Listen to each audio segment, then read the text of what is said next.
Iran will not. The world needs to understand. The U.S. and Israel murdered Ali Khamenei.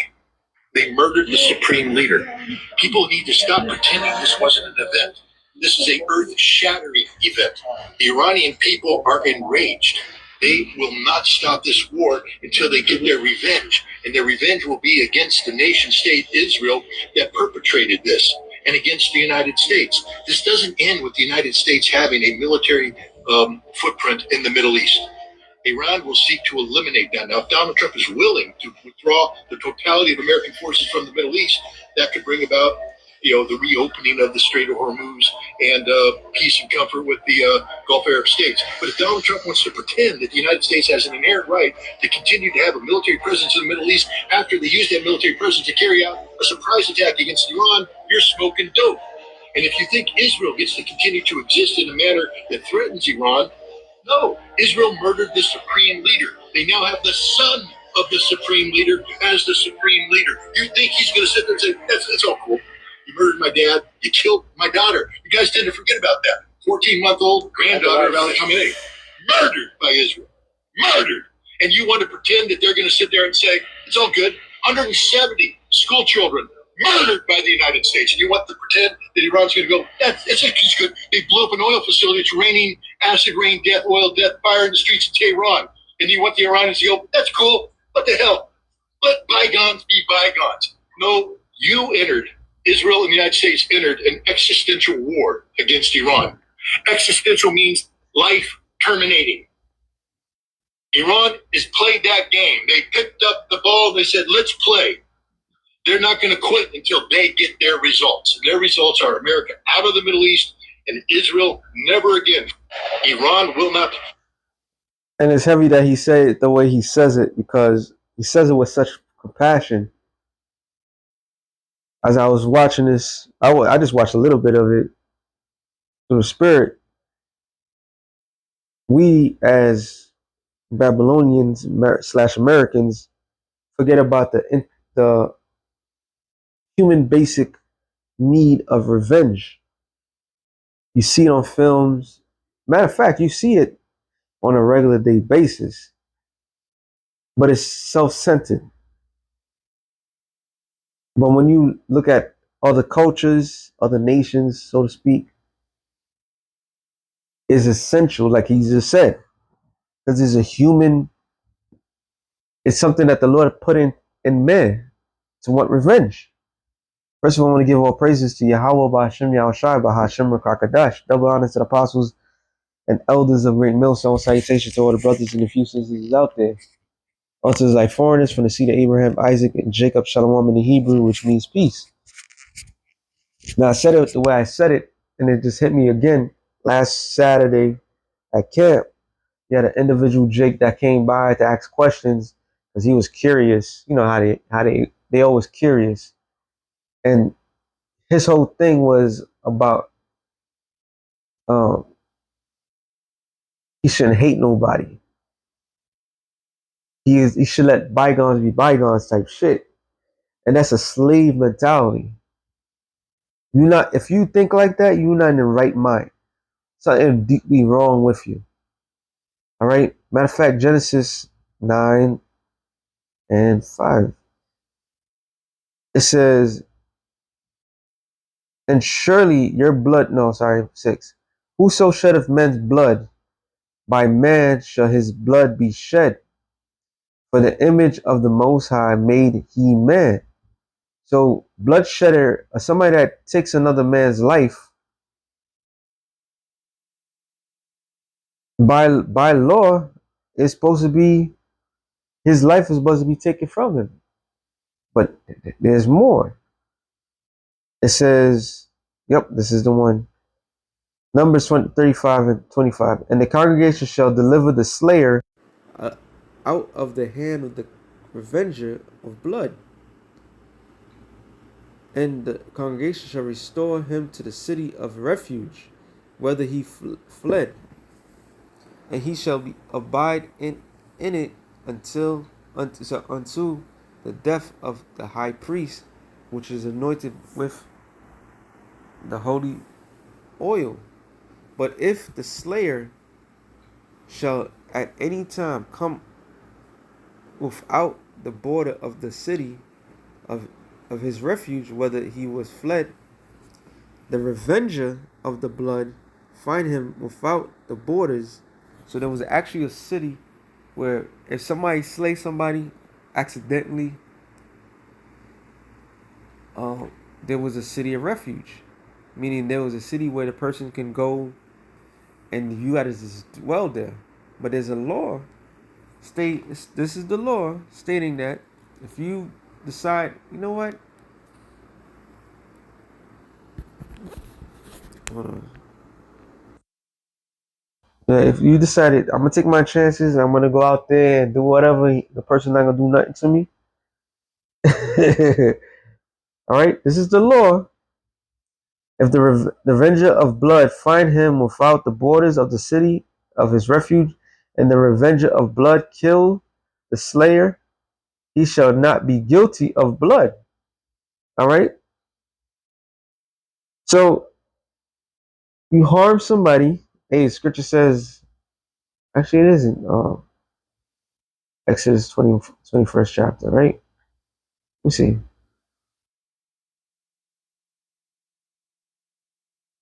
Let me get it. Exodus 21.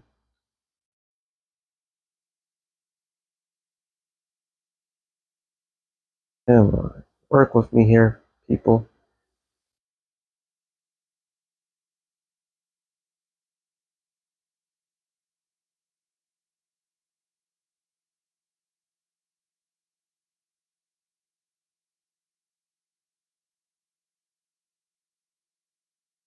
Go here. Exodus 21st, 21.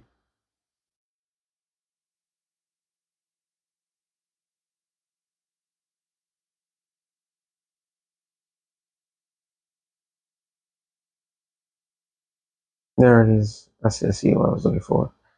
It said, if a man smite his servant or his maid with the rod, and he died under his hand, he shall surely be punished. No, that's not the one I was looking for. There it is, 24. An eye for an eye, tooth for a tooth, hand for hand, foot for foot, burning for burning, and wound for wound, stripe for stripe. If any man smite the eye of his servant and the eye of his maid, that it perish, he shall let him go free for his eye's sake. But the point of the matter is eye for an eye, tooth for a tooth, life for life. All right. If you take somebody's life, your life is need to be taken. That's revenge. That's the order that the Lord put. But the problem with the majority of you Negroes, Latinos, and Native Americans of today, y'all get revenge on y'all people that look like you, but you won't try to get revenge on people who don't look like you, who do you harm. Period. Who has been doing you harm, more harm than the people that look like you, because the people that look like you don't have the power to do anything. All right, they really don't have power. So you take that attitude like, wait a minute, who caused most of the trouble? I believe it's the one I'm looking for is the 27, 28.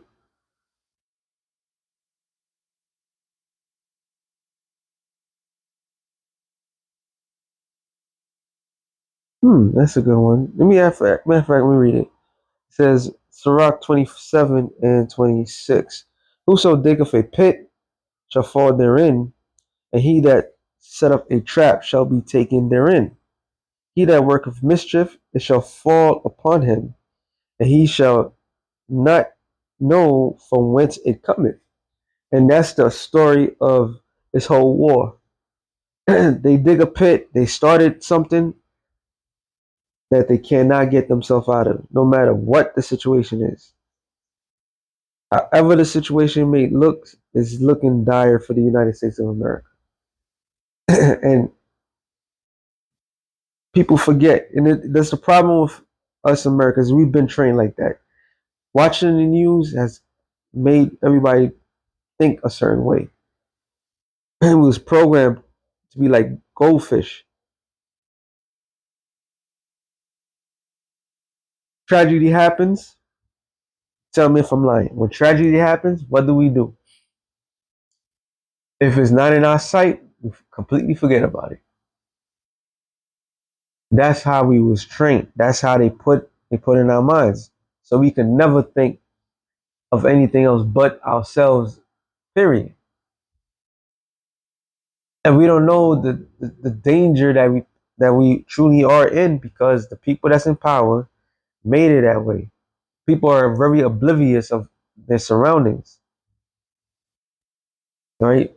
And they're believing in their peace and safety. But what they did is they stir up the hornet's nest, like that man said. Call a spade a spade. Some people are more into things than others. No matter how big and bad Americans think they are, they're not big and bad as people that have a certain mindset in the other side of the world. Second Ezra 15 and 40, I believe. No, I gotta go up.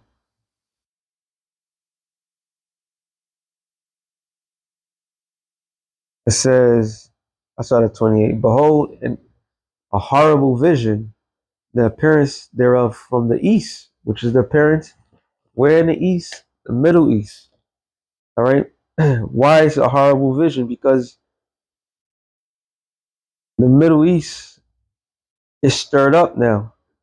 That one guy has the influence have kept all these people in bay.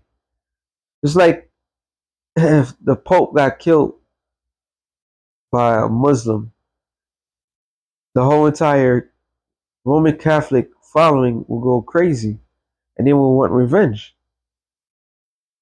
Same thing that applies with them.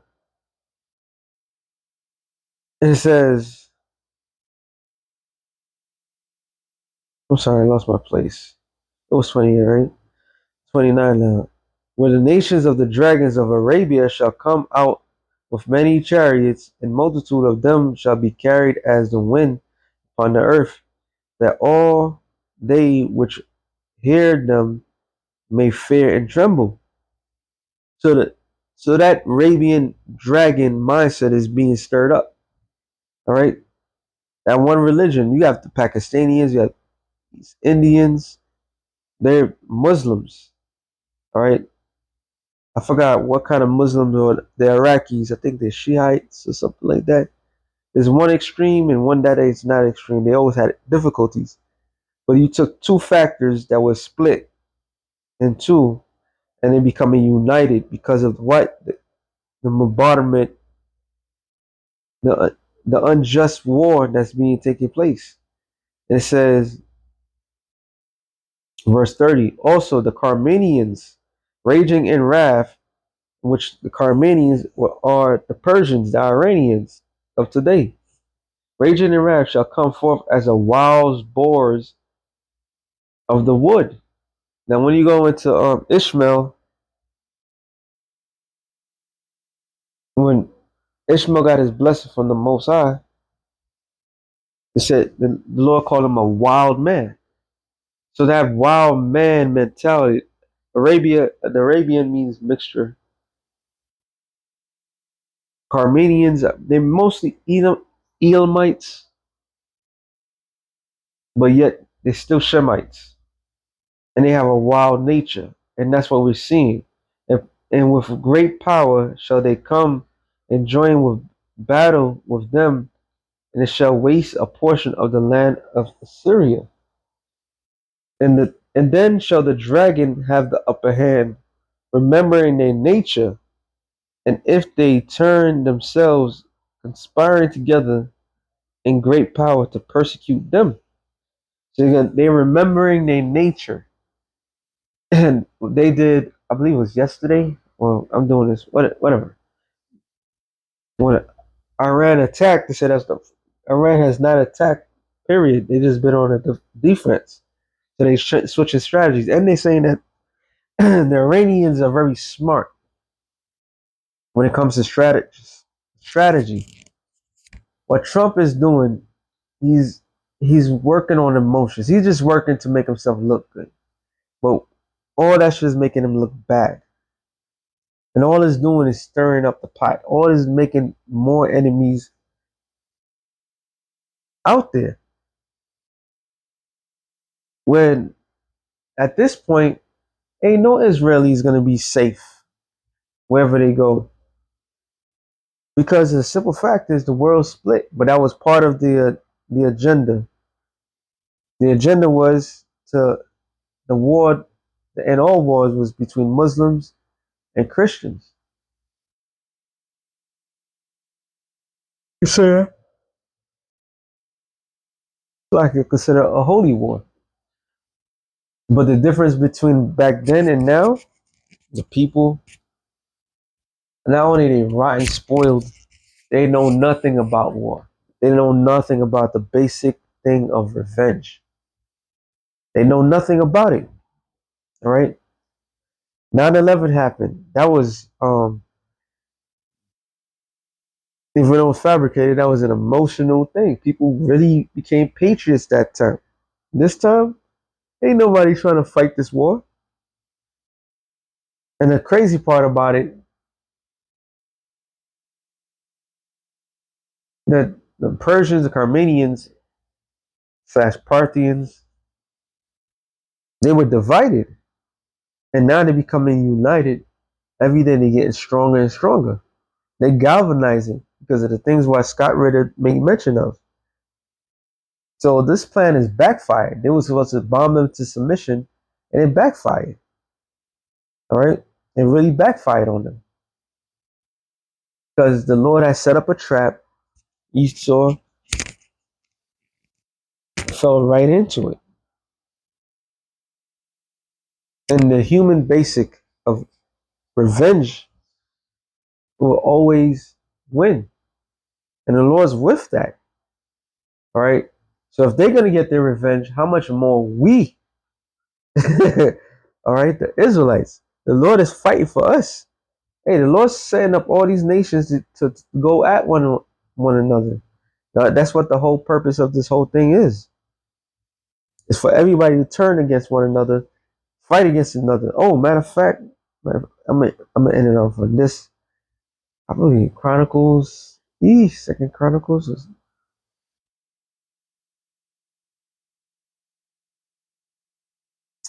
America type in. I believe it's Second Chronicles 16, but I haven't read it in a while. This is the spirit that the Lord Yahweh Shem Yahshai is pushing. Jehoshaphat.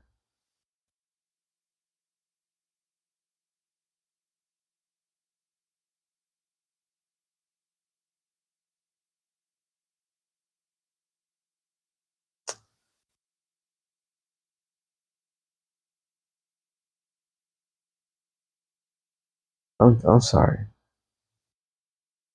Um,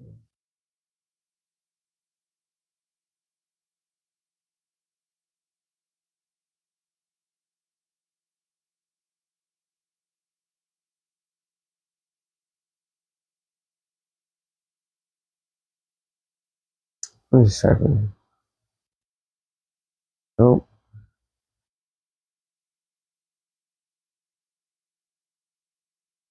I'm trying to go do a different route. I believe it's, I know. I think I know where it's at, but I just want to make sure. Uh,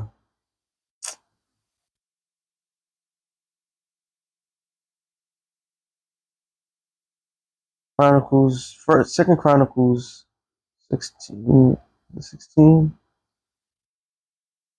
Nope.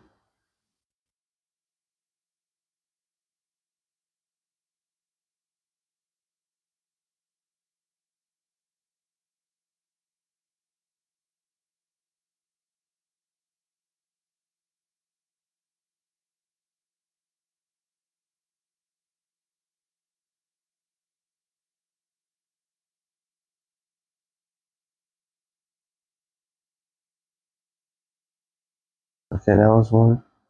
There it is. Second Chronicles 20, and this is exactly what's happening right now. All right. And I might back it up with Joel, the 3rd chapter. Matter of fact, let me read Joel, the 3rd chapter, real quick.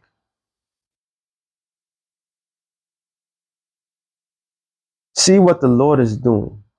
Pay attention. Joel 3:3, and I'm sorry, 2. And I will also gather all nations, and I will bring them down to the valley of Jehoshaphat, Yehoshaphat, and shall plead with all, and will plead with all them for my people and for my heritage Israel, whom they have scattered among the nations and parted my land. So the Lord is gathering all nations to do what? Now I'm gonna give this is a prime example, and I'm gonna have to skip something. All right, it says, and it came to pass after this also that the children of Moab and the children of Ammon, and with them another beside the Amorites, came against Jehoshaphat to battle. Then they came some that told Jehoshaphat, saying, there cometh a great multitude against thee from beyond the sea on this side Syria, and behold, there be Heza Tomar, which is an Egud, right? And Jehoshaphat feared and set himself to seek the Lord and proclaim a fast throughout all Judah. I'm jump down.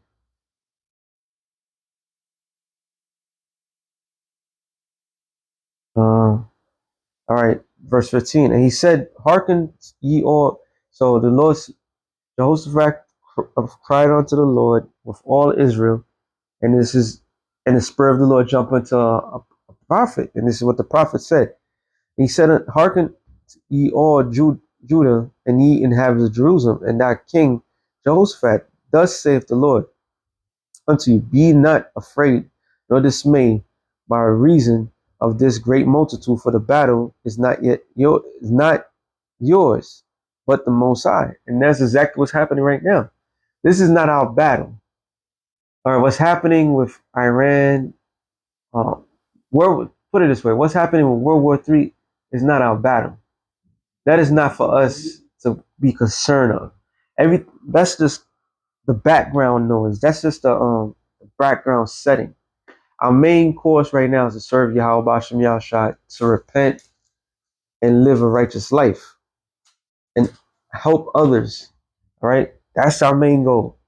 Everything else is background noise, background everything. But it says verse 16, tomorrow go ye down against them. Behold, they come up by the cliffs of Z or Z, and ye shall find them at the end of the brook before the wilderness of Jeruel.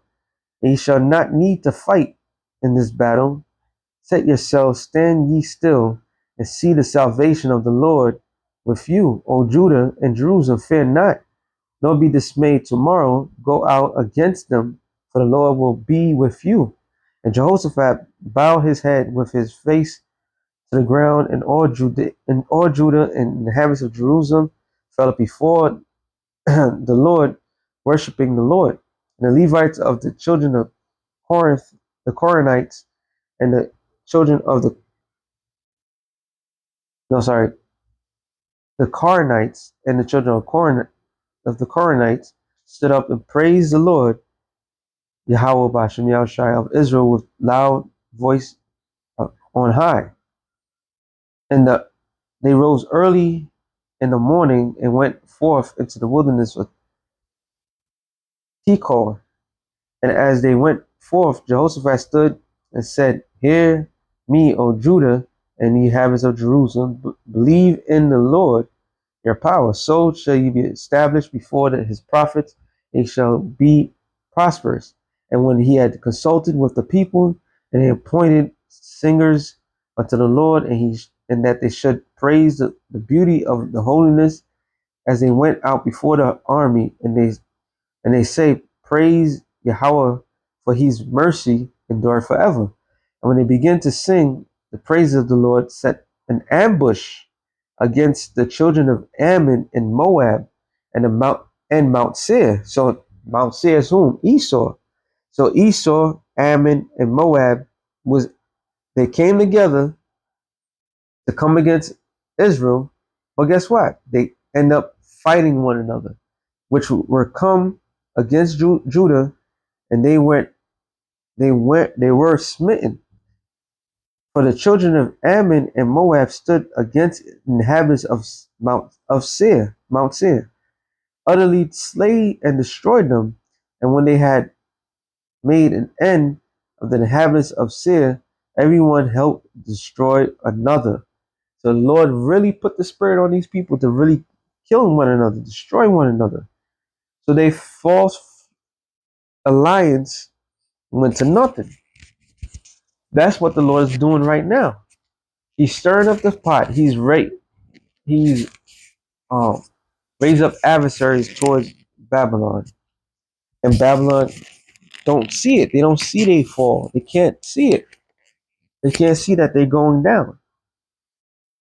Hey, America's own allies, NATO, they also turning against America. Canada, all right. So there's a lot of like a Royal Rumble type situation is going on, but that's all orchestrated by Yahweh Bashem Yahushai. So let Trump, this administration, continue to do what they do, making more enemies, and all they do is galvanizing Iran, that religion, Iran and their allies, and America and their allies is falling apart. There's a big difference. We in the West, but the West is weakened, and the East is getting stronger because the spirit of the Lord is with them to destroy one another. That's all this thing is about. For what? For what they have done unto us, to our people. That's what this whole beautiful war is about. The Lord's getting them back. All right. Hey, so Wadi Yahweh Bashem Yahushai. Okay. So with that being said, shalom to the elect of the nation Israel. Shalom.